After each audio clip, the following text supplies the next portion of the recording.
여러분 안녕하십니까? 전국에 있는 호텔 매매 전문 국가공인자산관리사 공인중개사 호텔 황제입니다. 이번 시간에는요, 서울에 입지한 관광 호텔에 대해서 여러분께 말씀드리도록 하겠습니다. 본 호텔은 서울에 입지한 관광 호텔이고요. 먼저 사전에 우리 애독자 여러분께 양해 말씀을 먼저 드리면, 본 호텔의 이제 소유자의 우리가 동의를 받아서 이렇게 공개적으로 유튜브에 본 호텔 매물 물건을 제가 이제 보고 드리고 있는데요. 본 물건은 소유자가 일부만 공개해 달라 이런 요청이 있어서 말이죠. 전체적인 내용을 공개할 수 없다는 거 여러분께서 조금 양해해 주시고요.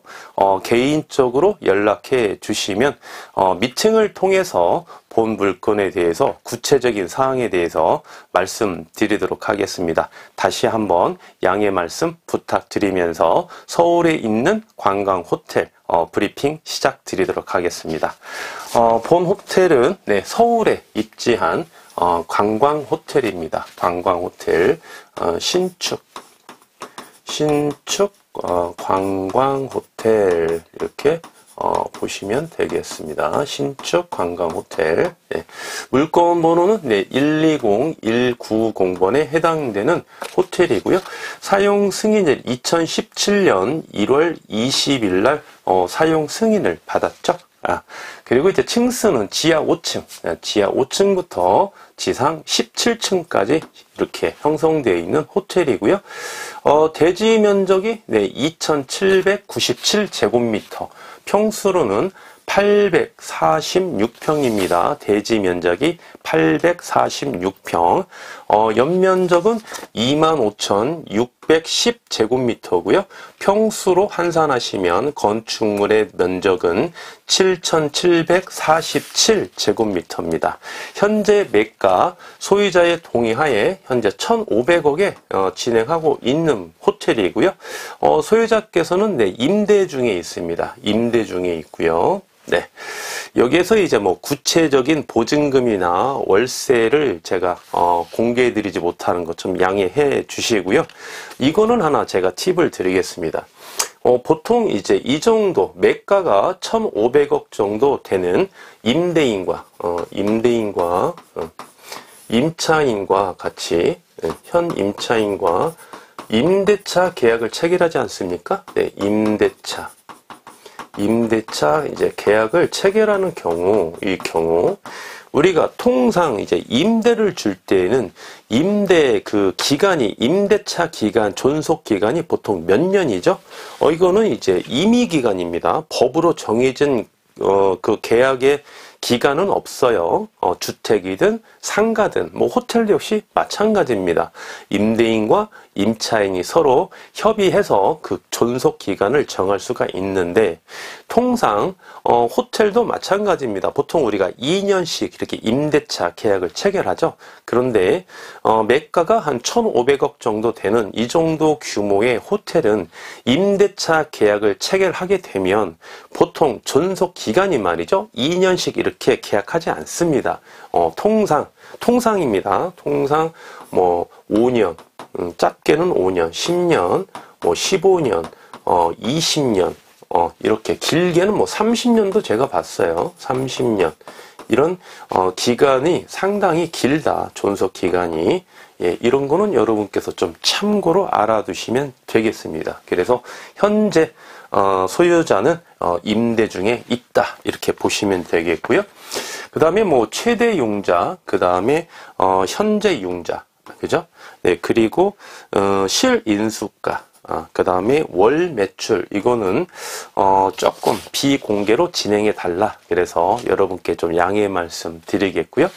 객실수가 408개입니다. 본 호텔의 객실수가 408개고요. 주차는 61대 주차가 가능합니다. 이 주차는 말이죠. 주차는 61대가, 우리 주차는 크게 보면은 자주식과 이렇게 기계식으로 이렇게 나누어 볼 수 있겠습니다. 기계식 또는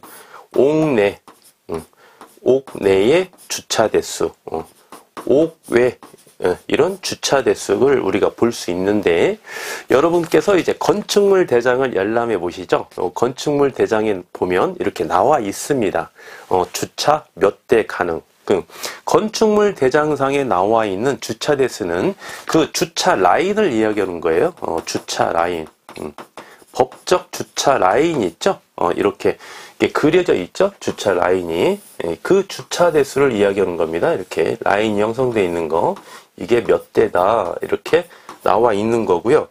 그래서 이제 실제로 우리가 이중 주차를 하게 되면 더 많은 주차 대수를 우리가 확보할 수가 있는데, 공법상 나와 있는 주차 대수는 그 라인을 이야기하는 거다. 이렇게 되어 있고요. 자주식은 뭐냐? 주차가 자주식으로, 현재 호텔이 자주식으로 애손 한 대가 가능한데, 자주식은 기계가 아닌 그냥 땅 위에 주차 대수를 이야기하는 겁니다. 지하까지 포함되는 주차 대수예요. 라인이 몇 대가 그려져 있다. 이게 61대가 현재 호텔은 가능하다는 겁니다. 그만큼 연면적이 넓고, 연면적은 뭡니까? 지하층, 지하층도 다 연면적에 포함되는 거죠. 지하층과 그 다음에 대지가 넓기 때문에 자주식으로 61대가 가능하다. 이렇게 보여지는 거고요. 그 다음에 만약에 이 대지 면적이 적다. 대지가 적다. 근데 주차가 61대가 가능하다. 이거는 이제 기계식입니다. 기계식. 타워 주차 있죠? 타워 주차. 타워 주차. 기계식으로 이렇게 우리가 이제 호텔을 보면 땅 위에 이렇게 호텔이 있습니다. 건물. 건물이 이렇게 있으면 건물 옆에 이렇게 타워 주차가 하나 이렇게 붙어 있는 게 있어요. 이렇게 주차 타워. 이 안에 이렇게 차가 주차가 이렇게 기계가 돌아가죠. 그래서 이거는 이제 기계식 주차라고 합니다. 기계식 주차. 이렇게 이야기하는 거예요. 예, 그런데 본 호텔은 기계식이 아니고 자주식으로 61대가 가능하다. 이렇게 말씀드리는 거고요. 그 다음에 이제 건축물 대장에 보시면 옥내 주차 몇 대, 옥외 주차 몇 대 이렇게 되어 있어요. 그러면 이게 무슨 이야기냐 보시면, 이게 땅이 이렇게 있죠. 호텔 건물이 이렇게 있습니다. 호텔 건물이 이렇게 있는데, 여기서 여기까지 이제 호텔 땅이죠. 네, 호텔 땅이면 보통 이제 호텔이 필로티로 이렇게 구조가 되어 있는 것도 많이 있죠. 네, 필로티 되어 있는데, 이 건물 이 건물 내부에 있는 주차를 옥내로 갑니다. 옥내. 예. 건물 내부에 필로티 구조라면 1층에 이렇게 주차장이 있는 데가 있죠. 이거를 옥내 주차 몇 대 이렇게 되어 있고, 옥외는 뭐냐면 이쪽에 보시면 이제 땅이 또 이렇게 있죠. 호텔 땅이. 여기에 이제 주차가 이렇게 된다고 봤을 때, 그러면 옥내 몇 대, 옥외 몇 대, 총 몇 대 이렇게 되어 있습니다. 그래서 이제 건축물 대장에 보시면 옥내에 몇 대, 옥외에 몇 대, 합쳐서 총 몇 대 이렇게 되어 있으면, 건물 내부에는 몇 대가 주차가 가능하고 라인이 그려져 있고, 옥외, 건물 이외의 땅, 이렇게 보시면 좀 나대지 이렇게 보시면 되겠죠. 이쪽에 몇 대, 그래서 총 몇 대가 가능하구나. 이렇게 우리가 좀 상식선에서 이렇게 좀 알아두셔도 좋겠습니다. 네, 주차는 우리가 61대 이렇게 가능하다 보시면 되겠고요. 그래서 이제 지하층에 보시면 지하층이 지하 5층까지 형성되어 있죠. 네, 지하 1층부터 지하 5층까지 이렇게 형성되어 있는데, 이 지하층에 보시면 일단은 지하층이 주차가 가능한 공간이 있고요. 그 다음에 이제 기계실, 당연히 기계실이 지하에 있겠죠. 그리고 호텔, 창고도 이렇게 형성되어 있고요. 그 다음에 사무실도 이렇게 지하에 있습니다. 통상 호텔 같은 경우, 이게 규모가 큰 호텔은요. 그리고 이제 직원 숙소, 숙소도 이렇게 지하에 마련되어 있고요. 그 다음에 지하에 이제 휘트니스 헬스클럽이죠. 휘트니스도 이렇게 마련되어 있고, 그 다음에 제1종 근생 또는 제2종 근생도 이렇게 지하에 이렇게 형성되어 있습니다. 지하층에는요. 그리고 이제 객실은 어떻게 되어 있겠습니까? 네, 1층은 이제 로비죠. 네, 1층은 이제 로비입니다. 로비로 이렇게 형성되어 있고, 객실은 2층부터, 지상 2층부터, 지상 17층까지 형성되어 있는 관광 호텔이죠. 그래서 지상 2층부터 17층까지 이렇게 객실로 형성되어 있는데, 총 객실 수는 네, 408개다. 이렇게 보시면 되겠고요. 그리고 이제 17층에 이제 부대 시설이 하나 있습니다. 17층에 부대 시설. 예전에 이제 제가 이제 20대 때 이런 때에는요, 17층에 나이트가 있는 그런 호텔도 있었어요. 관광 호텔이. 근데 지금은 없죠. 그런 호텔은 나이트가 주 목적이었기 때문에 스카이 라운지에다가 이제 나이트를 짓는 그런 호텔이 있었는데, 지금은 그런 호텔은 없습니다. 왜? 지상에 스카이 라운지 맨 위층에 나이트 클럽을 운영하게 된다면 그 객실이 얼마나 시끄럽겠습니까? 그렇죠? 엘리베이터 사용량도 많고, 그죠? 16층 같은 경우는 뭐 자지 말라는 이야기겠죠? 그죠? 그래서 지금은 그런 시설물이 없습니다. 그래서 관광 호텔의 17층의 부대 시설은 뭐가 있겠습니까? 그렇죠. 스카이 라운지 이렇게 보시면 되겠죠? 스카이 라운지 이런 시설, 네, 이 정도로 이렇게 보시면 되겠고요. 그 다음에 본 호텔은 역세권에 입지하고 있습니다. 역세권. 네, 역세권에 입지하고 있어서 지가 상승률도 뭐 만만치 않겠죠. 네, 그리고 신축 관광 호텔이다. 이렇게 보시면 되겠습니다. 여기에서 이제 팁을 하나 드릴게요. 팁을 하나 드리고 마치도록 하겠습니다. 우리가 제가 이제 정확한 수익률 분석 방법 이렇게 라는 그 컨텐츠를 가지고 제 1부, 2부에서 제가 이렇게 올려놓은 게 있는데요. 강의 내용을. 우리가 이제 수익률을 봤을 때 수익률은 두 가지로 나눠진다고 그랬죠. 네. 보유 기간 동안의 소득이득. 소득이득은 보유 기간 동안에 매월 매출에 의해서 파생되는 순수익 있죠? 순수익. 세금까지 다 제하고 남은 순수익. 예, 그거를 이제 소득이득 이렇게 보시고, 자본이득. 자본이득 이렇게 보시면은 자본이득은 그냥 시세차익입니다. 시세차익. 그럼 좀 구분이 쉽죠? 네, 그렇게 해서 이게 만약에 100%다라고 한번 가정을 해보겠습니다. 소득이득과 자본이득이 100%예요. 100%의 우리가 수익률을 누렸다. 이렇게 보신다면 원칙적으로 보시면 원칙적으로 이거는 이제 예외 사항도 많이 있습니다만 원칙적으로 보시면 지방으로 갈수록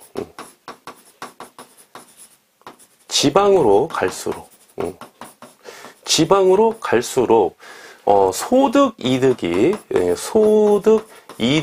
차지하는 비율이 높습니다.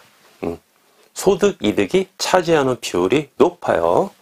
예를 들면 우리가 지방에 가서 여러분께서 이제 호텔을 취득했습니다. 그래서 소득이득과 자본이득을 예를 들면 세후로 계산하는 겁니다. 세후로 5억을 우리가 벌었다. 이렇게 했을 때 소득이득 비율이 높다는 겁니다. 소득이득이 만약에 3억이면 자본이득, 이득, 시세차익 2억을 봐서 5억을 이렇게 우리가 투자 대비 수익을 누렸다 이렇게 보는 겁니다. 만약에 지방으로 있는 호텔을 사서 우리가 10억을 벌었다. 총 10억을 벌었다. 그러면 소득이득을 우리가 6억을 벌고 시세 차익을 4억을 벌었다. 세후 그렇게 해서 우리가 10억을 벌었다. 이렇게 말씀드릴 수 있겠고요. 그래서 물론 이게 바뀌는 경우도 있어요. 소득이득은 적은데 자본이득을 많이 보는 경우도 있겠죠. 어떤 경우겠습니까? 보유기간이 짧을 때, 그죠? 보유기간이 1년 미만이었어요. 그러면 1년 미만 동안은 소득이득을 얼마 못 누리겠죠? 왜? 보유 기간이 짧으니까. 그죠? 근데 자본이득은 많이 누릴 수가 있겠죠. 그죠? 시세 차익을 많이 봤다는 거니까 그렇게 예외적인 부분도 있어요. 그런데 통상 그렇다는 겁니다. 왜 이런 이야기를 말씀을 드리냐면 지방과 서울에 대한 차이점을 조금 말씀드리려고 그래요. 차이점을. 예. 그리고 원칙이 또 하나 있겠죠? 원칙적으로 서울일수록 서울에 가까울수록 서울일수록 자본이득이 차지하는 비율이 더 높다는 겁니다. 자본이득이 차지하는 비율이 더 높다는 겁니다. 이거는 이렇게 한번 예를 들어볼까요? 이렇게 수익률, 소득이득에 대한 소득이득에 대한 수익률은 지방이 높을까요? 서울이 높을까요? 매달 파생되는 우리가 순수익은 지방이 훨씬 더 높습니다. 지방이. 왜? 지방이 수익률이 높으니까 소득 이득에 대해서는 더 많이 남는다는 거예요. 그런데 자본이득과 자본이득의 수익률은 말이죠. 자본이득의 수익률은 지방보다는 서울이 훨씬 더 높다는 겁니다. 훨씬 더. 왜 그러냐면 우리가 통상 소득이득의 수익률이 지방이 20%다. 지방이 20%다. 그러면 서울은 몇 프로 정도 나올까요? 서울은 물론 그 금액이 얼마냐 또는 조건이 어떻게 되느냐에 따라 다르겠지만 금액이 클수록 서울에 입지한 호텔 중에 매매 가격이라고 한번 해볼게요. 매매 가격이 높을수록 소득이득의 수익률은 소득이득의 수익률은 낮을 수밖에 없는 구조로 되어 있습니다. 이게 어렵지 않죠, 여러분? 네. 이게 왜 그렇습니까? 그렇죠. 한계 수익률이라는 게 있기 때문에 그러는 거예요. 한계 수익률, 한계 비용, 한계 수익률이라는 게 있어요. 그래프를 한번 그려보면 여러분께서 조금 더 쉽게 이해하실 수가 있겠는데, 예. 이 수익률이라는 게 말이죠. 투자 대비 수익률이 이렇게 비례하지 않는다는 겁니다. 잘못 그려졌네요. 예. 비례하지 않는다는 거예요. 이렇게 이게 비례하지 않는다는 겁니다. 그러면 1억을 투자했을 때와 1000억을 투자했을 때, 1000억을 투자했을 때 훨씬 더 많이 버는 수익 구조로 되어 있겠죠. 그런데 이렇게 우리가 수익이 되는 게 아니고요. 수익은 한계 수익률에 부딪힌다는 겁니다. 한계 수익률에 가다가 투자 대비 수익률이 이렇게 꺾인다는 겁니다. 꺾인다는 거예요. 이게 투자금이죠. 투자액의 수익률.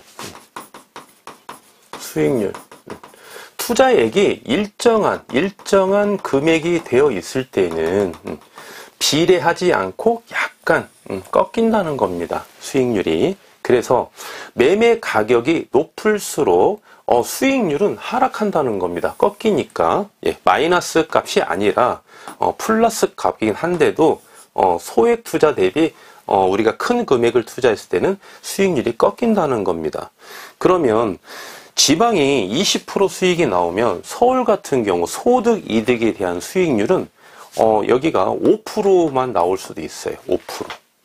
많이 나오면 뭐 7%. 지금 상가 수익률이 몇 프로 나오죠? 서울 기준으로 했을 때 상가 평균 수익률이 현재 시점에 1.5%입니다. 1.5%. 1.5%. 강남 같은 경우는 지금 1.5%도 안 나와요. 네. 워낙 지금 금리가 많이 상승했고요. 공실률이 높기 때문에 수익률이 1.5%도 안 나옵니다. 강남은.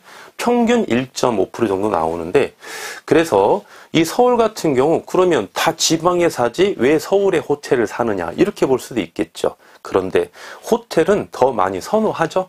우리가 에코티 자기 자본이 너무 많이 들기 때문에 서울에는 호텔을 못 사는 것 뿐이죠. 그리고 서울 같은 경우는 우리가 지금 숨 쉬고 있는 상태에서도 서울에 있는 호텔은 계속 가격은 오르고 있다는 겁니다. 금액이 높을수록 더 많이 오르고 있다는 거예요. 그래서 여기에서 소득 이득에 대한 수익률이 서울은 좀 낮지만 자본 이득에 대한 수익률이 서울이 월등히 높기 때문에 이 수익률을 합했을 때 100%가 나온다 이겁니다. 투자 대비 수익률이 말이죠. 네. 그래서 좀 여유 자금이 있다라고 한다면 서울에 있는 호텔을 취득하시는 게 유리하겠고요. 내가 여유 자금이 별로 없고 전 재산을 호텔에 투자를 해서 취득해야 된다. 그러면 서울보다는 좀 지방에 투자를 하셔서 당장 눈앞에 있는 소득 이득을 누리는 게 유리하다. 그래서 우리가 어느 정도 돈을 좀 벌었지 않습니까? 그러면 경기도로 올라올 수도 있고 또 서울로 올라올 수도 있는 거예요. 그래서 처음부터 너무 무리하게 리스크가 큰 지역에 우리가 투자를 해서 호텔을 취득하는 것보다 조금 여유 있게 소득 이득이 좀 잘 나오는 호텔을 취득하시는 것이 전 재산을 투자해서 호텔을 취득하고자 하시는 예비 창업자 여러분께는 더 적합하다 이렇게 말씀드릴 수 있겠고요. 지금 호가가 1,500억인 이런 호텔 같은 경우는 지방에 투자하는 것보다 서울에 있는 호텔을 취득해서 보유 기간 동안 지금 임대 중이지 않습니까? 임대 중이에요. 일정한 월세를 받으면서 우리가 수익률을 누리다가 향후 처분 시에 우리가 많은 시세 차익을 누리는 그런 구조라고 볼 수도 있겠습니다. 예를 들면 이런 호텔이 있어요. 2021년도에 300억에 매도하겠다라는 이런 관광 호텔이 있었는데 가장 최근에 또 전화를 해보니까 얼마의 호가를 부르는지 아십니까? 불과 2년도 안 됐어요. 만으로 2년이 안 됐는데 2023년에 지금 400억을 호가를 부르고 있습니다. 만으로 2년도 안 됐는데 벌써 100억 이상의, 물론 뭐 호가는 중요한 게 아닙니다. 실거래가가 중요한 거지 호가는 절대 중요한 게 아닌데 벌써 호가가 이렇게 100억 차이가 났다 이렇게 되는 그런 호텔도 있습니다. 그래서 여러분께서 지방에 있는 호텔이 나쁘다 좋다, 서울에 있는 호텔이 나쁘다 좋다 그런 개념이 아니고요. 좀 다른 개념이에요. 다른 개념으로서 접근하시게 되면 본인에게 맞는 최적화된 호텔을 취득할 수 있다 이렇게 강조해 드리겠습니다. 서울의 역세권에 입지하고 있고요. 신축 관광 호텔입니다. 본 물건에 대해서 관심이 있는 우리 애독자 여러분께서는 연락해 주시면 친절하게 상담해 드릴 것을 약속드리겠습니다. 감사합니다. 지금까지 호텔 황제였습니다.